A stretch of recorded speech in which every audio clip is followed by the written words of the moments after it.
Morning students, আজকের ভিডিওর topic কি তোমরা থাম্বনেল দেখেই বুঝতে পারছো। Top 10 BTech colleges in West Bengal. অবশ্যই প্রাইভেট কলেজের, অবশ্যই, কারণ সরকারি কলেজকে ইভ্যালুয়েশন করার মতো ক্ষমতা আমাদের নেই। যাই হোক, এইবার যেটা মেন প্রশ্ন আসবে সেটা হচ্ছে কিসের ভিত্তিতে। কারণ একটা কলেজের সবকিছু ভালো হতে পারে না, আবার কোনো একটা কলেজের সবকিছু খারাপ হতে পারে না। আর ভালো খারাপ এগুলো তো আপেক্ষিক। অবশ্যই দেখো, কোনো কিছুই না টু দি পয়েন্ট, মানে এটাই ঠিক, এটাই মানে এক কথায় উত্তর দেওয়া, এইটা তখনই হয় যখন মানে এবারে এর বাইরে কোনো হবে না, যে অ্যান্সার আমি দিলাম এর বাইরে কিছু হতেই পারে না। এটা মানে হচ্ছে তুমি লজিক্যাল নয়। যে কোনো লজিক্যাল পার্সন, একটা মানুষকে যে চিন্তা করার ক্ষমতা দিয়েছে ঈশ্বর, সেই চিন্তা করার ক্ষমতাটাকে সবসময় ইউজ করতে হবে। ওকে, যেমন কোনো কোনো বিষয়ে চট করে ডিসিশন নিতে হয়, কিন্তু এমন অনেক বিষয় আছে যেখানে কিন্তু ডিসিশনটা অনেক ভেবে চিন্তে, অনেক প্যারামিটার বুঝে তারপর নিতে হয়।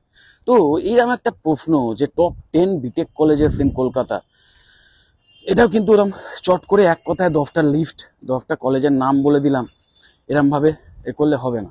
এটা একদমই মানে অন্যায্য হয়ে যাবে। তো বলা যেতে পারে, আমার দেখবে যে কটা ভিডিও আছে, আমি কখনোই ওই টপ 10 বা এইগুলো করি না, কিন্তু আমার ভেতরে কিছু কিছু কলেজের নাম দেওয়া থাকে, কিছু কিছু কলেজের ওয়েবসাইটের লিঙ্ক দেওয়া থাকে বা নাম দেওয়া থাকে, এবং সেগুলোকে আমি টপ কোনো একটা কোর্সের নাম দিয়ে টপ অমুক কোর্সের কলেজেস ইন কলকাতা, বা টপ 10 বা top 7 BTech colleges in Kolkata, এই সমস্ত লিস্ট আমার যে ভিডিও ডেসক্রিপশন বক্স সেখানে থাকে।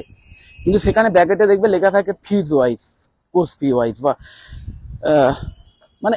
আর দ্বিতীয় কথা, এখানে টপ 10 মানে এই নয় যে ওই টপ 10 এর বাইরে যারা আছে তারা টপ নয়, এটাও নয়। আমি যেটুকু নলেজ আছে, আমার যে কটা কলেজ সম্পর্কে নিজের পার্সোনাল এক্সপিরিয়েন্স আছে, ইনহ্যান্ড এক্সপিরিয়েন্স রয়েছে, সেইগুলোর ভিত্তিতে আমি সেটাকে বলি। তো সেই ভিত্তিতে যদি তোমাদের আমি বলতে চাই, আমি বলবো তোমাদের একটাই কথা, সেটা হচ্ছে কখনোই কোনো একটা কলেজকে বা কোনো ওই টপ 10 গল্পে যাবে না। কারণ টপ 10 গল্পে যখনই যাবে সেখানে বিভিন্ন বায়াসনেস চলে আসে, এবং প্রতিটা মানুষের যে বায়াসনেস থাকবেই। বায়াসনেসের ভিত্তি, যে কোনো বায়াসনেস মানে কি, যে কোনো মানে তোমার একটা আগের কিছু অভিজ্ঞতা বা কোনো ধারণা থেকে তুমি একটা জায়গায় এসে মানে তোমার ধারণা বদ্ধ হয়ে গেছে। ওকে, চারিদিক থেকে আবদ্ধ হয়ে গেছে ধারণাটা, তো সেই কারণে তুমি তার ভিত্তিতে ডিসিশন নিচ্ছ। তো সেটা প্রতিটা মানুষের থাকে। তো আমি যখনই কোনো একটা কলেজের বা কোনো 10টা কলেজের নাম বলবো, তার মানে এই নয় যে তার বাইরে বাদ বাকি সমস্ত কলেজগুলো খারাপ বা তারা টপে নেই। হতেই পারে যে মানে তোমার তোমার তোমার চোখে হয়তো যে টপ 10, সেখানে হয়তো আমার এই টপ 10 মধ্যে একটা কলেজও থাকলো না, হতেই পারে, নো প্রবলেম। মাথায় রাখবে একটা জিনিস, যে বিভিন্ন যে সরকারি মানে সরকারি যে ডিপার্টমেন্টগুলো আছে বা বিভিন্ন অটোনমাস বডি আছে যারা বিভিন্ন কলেজকে র্যাঙ্কিং করে, সেইগুলো সেইগুলো যে র্যাঙ্ক আছে সেইটা দেখতে পারো তোমরা চেক করতে পারো, গুগলে বিভিন্ন সাইট আছে, সেগুলো চেক করতে পারো। কিন্তু সেখানেও মনে রাখবে যে বায়াসনেস আছে, সেখানেও কিন্তু বিভিন্ন রকম বায়াসনেস আছে, কিন্তু সেটা নিয়ে ডিটেল এই ভিডিওতে বলা যাবে না। তো যাই হোক, যেটা মেন বক্তব্য, সবসময় একটা প্রাইভেট যে ইঞ্জিনিয়ারিং কলেজ আছে, সেই প্রাইভেট ইঞ্জিনিয়ারিং কলেজে অ্যাডমিশন নেওয়ার সময় মাথায় রাখতে হবে প্রাথমিক যে শর্ত, সেটা হচ্ছে সেই কলেজটা আদৌ জেনুইন কিনা। সেটা দেখার জন্য দেখতে হবে যে সেই কলেজটা কোনো ইউজিসি অ্যাপ্রুভড কোনো বা ইউজিসি রেকগনাইজ কোনো ইউনিভার্সিটি দ্বারা সেই কলেজটা অ্যাফিলিয়েশন আছে কিনা, এটা প্রাথমিক। এবং অবশ্যই দেখে নেবে যেহেতু বিটেক কোর্স, এটা এআইসিটি দ্বারা অ্যাপ্রুভ কিনা কলেজটা। ওকে, বা যে কোর্সটা করছো সেই কোর্সটা এআইসিটি দ্বারা অ্যাপ্রুভ কিনা, এআইসিটির অ্যাপ্রুভালে চলছে কিনা, এইগুলো দেখে নেবে। এই দুটো দেখলে তুমি অন্তত এইটুকু শিওর হয়ে যাবে যে কলেজটা জেনুইন, বা যে কোর্সটা করতে চলেছো তার থেকে যে সার্টিফিকেটটা ভবিষ্যতে পাবে সেটা জেনুইন একটা। এটা হচ্ছে প্রাথমিক ব্যাপার। তারপরে অবশ্যই দেখে নেবে যে সেই কলেজের কোর্স ফিস ভীষণ ইম্পর্টেন্ট।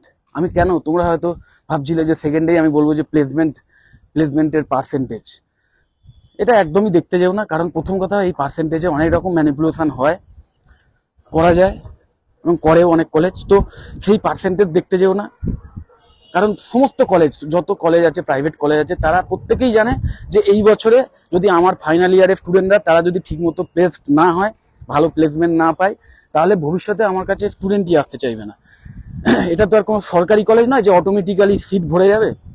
এগুলো এত হিউজ টাকা দিয়ে অ্যাডমিশন নেবে স্টুডেন্টরা, তো অবশ্যই আমার মানে সেই এফোর্টগুলো দিতে এবং অবশ্যই মোটামুটি যে আদার্স যে ফিচার্সগুলো এটা থাকে, যেটা আশা করে প্রাইভেট কলেজে স্টুডেন্টরা আসে, সেই সমস্ত ফিচার্সগুলো মোরাললেস সব কলেজেই থাকে।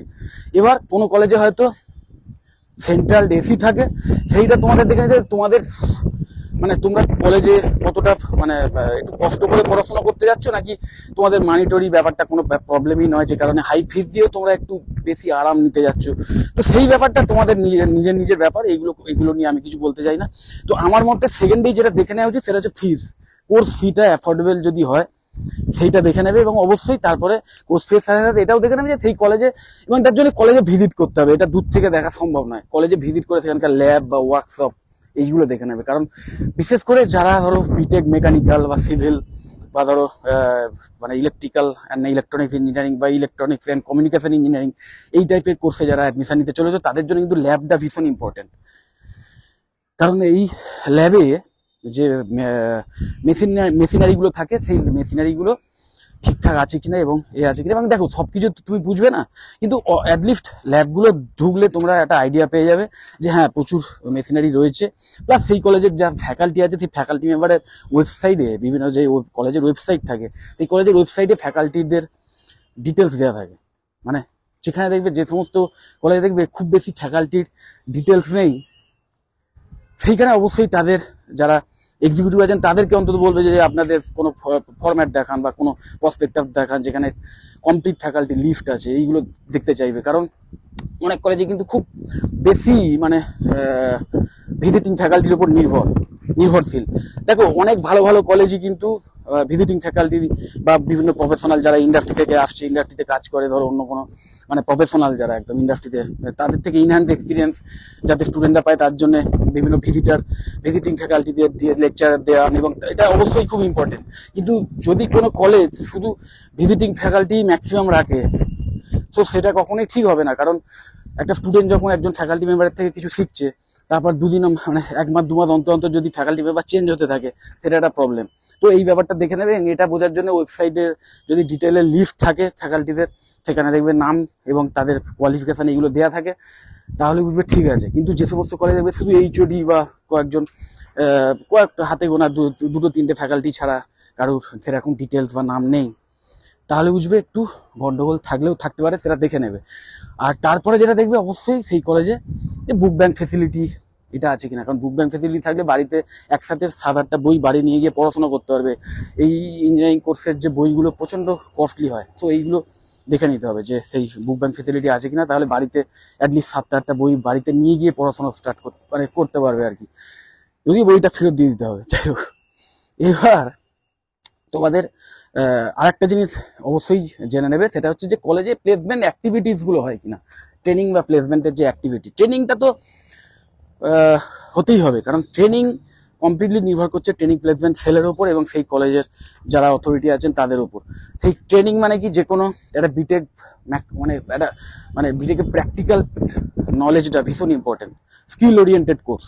সো যে বিষয় নিয়ে তুমি বিটেক করছো, সেই বিষয়তে যদি ইন্ডাস্ট্রি থেকে একদম ডাইরেক্ট ট্রেনিং নেওয়ার ব্যবস্থা থাকে, বিভিন্ন ইন্ডাস্ট্রি ইন্টিগ্রেটেড কোর্সের ব্যবস্থা থাকে অনেক কলেজে, যেখানে কি হয় কোনো একটা মানে কর্পোরেট সংস্থার সঙ্গে একটা কি দুটো কর্পোরেট সংস্থার থাকে সেই ইনস্টিটিউটের, সেই ডিপার্টমেন্টের টাই আপ থাকে।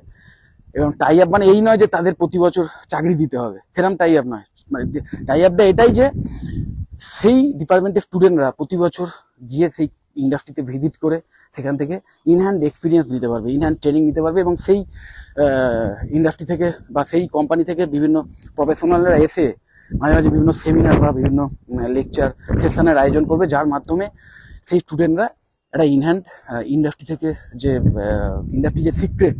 ইন্ডাস্ট্রির যে সিক্রেট কাজ করার, সেটা শিখে নিজেকে জব রেডি করে তুলতে পারে। তো এটা ভীষণ ইম্পর্টেন্ট যে সেই কলেজের ট্রেনিং যে ট্রেনিং প্লেসমেন্টের যে অ্যাক্টিভিটি সেটা কিরকম আছে। আর প্লেসমেন্টের ব্যাপারটা দেখতে গেলে তোমাকে এটা দেখতে হবে যে সেই কলেজে অ্যাটলিস্ট কলেজগুলো মানে বিভিন্ন কোম্পানি আসছে কিনা, বিভিন্ন কোম্পানি এসে প্লেসমেন্ট ড্রাইভে অংশগ্রহণ করছে কিনা, সেই ব্যাপারগুলো কিন্তু দেখার জন্য তাদের ওয়েবসাইটের ডিটেলস, অথবা তাদের অনেক সময় ওয়েবসাইটে আপডেট না থাকলেও তাদের যে ফেসবুক পেজ থাকে সেইখানে দেখবে তাদের ছবি দেওয়া থাকে বা বিভিন্ন ইভেন্টের ডিটেলস দেওয়া থাকে। সেইগুলো দেখলে তোমরা আইডিয়া করতে পারবে যে সেই কলেজে অ্যাটলিস্ট ট্রেনিং প্লেসমেন্টের ইভেন্টগুলো হয়। এবার কতজন প্লেসড হয়েছে না হয়েছে এই ডেটাটাও অনেক জায়গায় থাকে, কিন্তু কোনো জায়গায় যদি নাও থাকে তার মানে এই নয় ধরো সেই কলেজে কেউ প্লেসড হয়নি, এটা সম্পূর্ণ। আবার কেউ যদি কোনো কলেজে যদি একদম ছাপিয়ে ধরো নাম দেওয়া আছে, ছাপিয়ে মানে অ্যাপয়েন্টমেন্ট লেটারের ছবি দেওয়া আছে, এইসব দেওয়া আছে, তার মানে এই নয় যে সেই কলেজে বিশাল প্লেসমেন্ট হয়েছে। অনেক ব্যাপার আছে এখানে। প্লেসমেন্টটা কমপ্লিটলি নির্ভর করে, আমার আগের অনেক ভিডিওতে আমি ডিটেলে বলেছি প্লেসমেন্টের মেন ব্যাপারটা কি।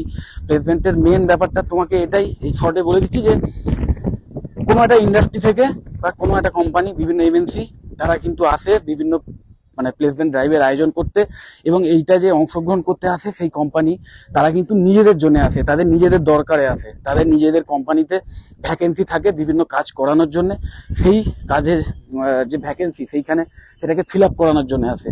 এবং তখন তারা কিন্তু তাদের যে নিজস্ব ইন্টারভিউ বা এক্সামের যে রুলস আছে সেই ওয়াইজ তারা সেই প্রার্থী মানে যে এমপ্লয়িকে, যে ফ্রেশার্সকে তারা প্লেসমেন্ট দেবে তাদের কিন্তু পরখ করে নেয়।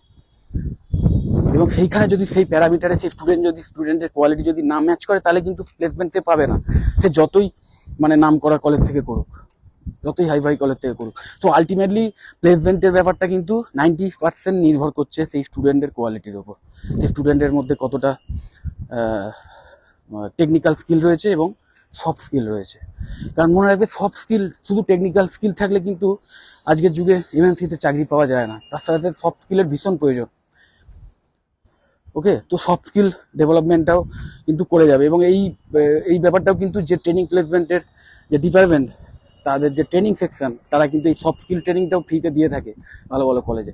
সো এই কটা প্যারামিটার দেখে নিয়ে নিজেরাই ঠিক করে নাও। আর মনে রাখবে আমি তোমাকে একটা কথা বারবার বলেছি এর আগেও, যে ওই যদি কলেজটা ভ্যালিড হয় এবং কলেজের মধ্যে যদি ফি স্ট্রাকচারটা মোটামুটি নমিনাল থাকে, এই দুটো ব্যাপার দেখে নিলে বাকি সমস্ত জিনিস না মোর অর লেস কম বেশি সমস্ত প্রাইভেট কলেজে একই থাকে,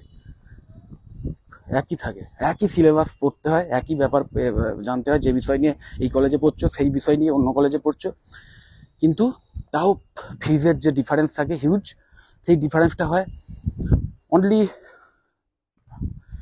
মানে বিভিন্ন গিমিক বলতে পারো তার উপর, ম্যাক্সিমামটাই।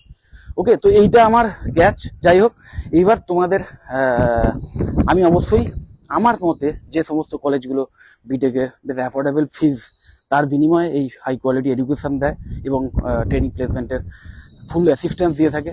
এবং অবশ্যই আর একটা বিষয়ও দেখে নিতে হবে যে সেই কলেজে যারা ধরো চাকরি পেলো তাদের তো ঠিক আছে, কিন্তু যারা চাকরি পেলো না ফাইনাল ইয়ারের স্টুডেন্ট এবং পাস আউট হয়ে বেরিয়ে গেল, তাদেরও কি ভবিষ্যতে প্লেসমেন্ট ড্রাইভগুলোয় বসতে দেওয়া হয়, বা ভবিষ্যতে তাদেরও কি প্লেসমেন্ট যাতে পায় তারা, বা তারা যাতে অ্যাটলিস্ট চাকরি পায় বিভিন্ন জায়গায়, তার জন্য বিভিন্ন যে প্লেসমেন্ট অ্যাসিস্ট্যান্স দেওয়া, সেইটা কি পাস আউট স্টুডেন্টদেরও প্রোভাইড করা হয়, এই ব্যাপারটাও কিন্তু খোঁজ নিয়ে নেবে। তো সেই রকম কলেজও কিন্তু আমার এই লিস্টের মধ্যে আছে। আমি জানি এদের মধ্যে বেশ কিছু কলেজ তারা কিন্তু এই প্লেসমেন্ট অ্যাসিস্ট্যান্সটাও দিয়ে থাকে তাদের পাস আউট স্টুডেন্টদের জন্য। তো যাই হোক, ভিডিওটা আর বেশি বড় করছি না। অবশ্যই যদি ভালো লাগে ভিডিওটা লাইক দিও, চ্যানেলটা যদি সাবস্ক্রাইব না করে থাকো সাবস্ক্রাইব করে নাও, এবং অবশ্যই এই যে লিস্টটা আমি দিলাম সেই সমস্ত কলেজের ওয়েবসাইটের ডিটেলসও দেওয়া থাকবে, ওয়েবসাইটের লিঙ্ক, সেইগুলো ভিজিট করে কলেজের ডিটেলস দেখে নাও এবং নিজেদের অ্যাডমিশন প্রসিডিওর স্টার্ট করে দাও। টাটা।